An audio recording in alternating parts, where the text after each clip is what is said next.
Assalamualaikum warahmatullahi wabarakatuh.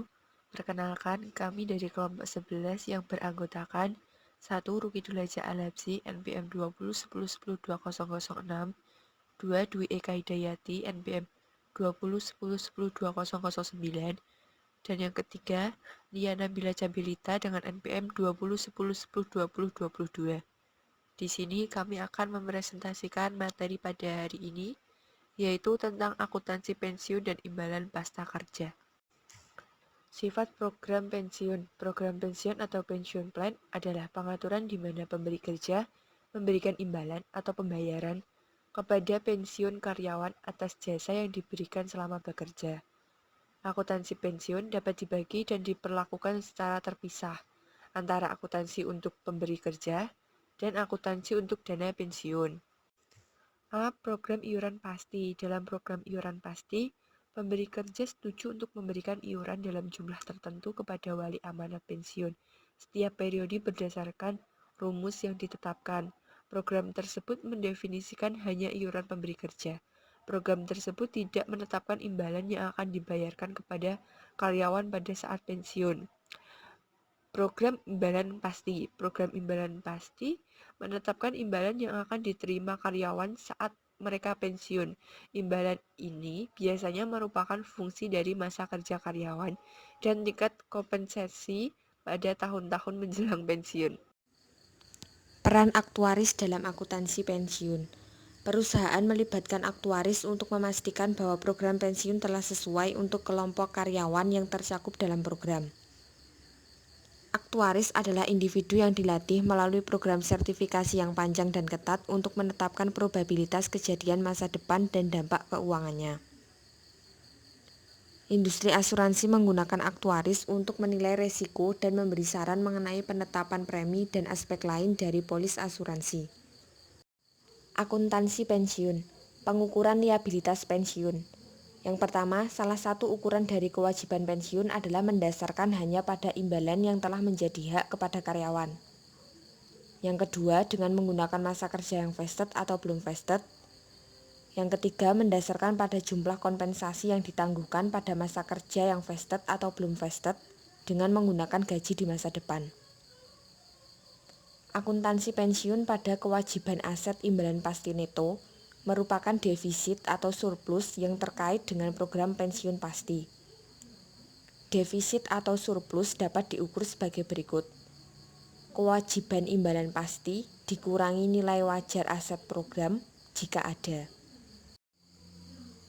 Akuntansi pensiun pada pelaporan perubahan kewajiban aset imbalan pasti. Perusahaan sering melaporkan hanya sejumlah beban pensiun dalam laporan laba rugi komprehensif sebelumnya. Laporan tersebut menyediakan segmentasi tambahan komponen biaya pensiun yang memberikan transparansi tambahan tentang sifat biaya. Komponen tersebut adalah yang pertama biaya jasa, yang kedua biaya neto, yang ketiga pengukuran kembali. Akuntansi pensiun pada aset program dan imbalan hasil aktual adalah kenaikan aset dana pensiun yang berasal dari bunga, dividen, dan perubahan nilai wajar dari aset program yang telah direalisasi atau belum direalisasi. Penggunaan kertas kerja pensiun. Yang pertama, jurnal dan kertas kerja tahun 2011.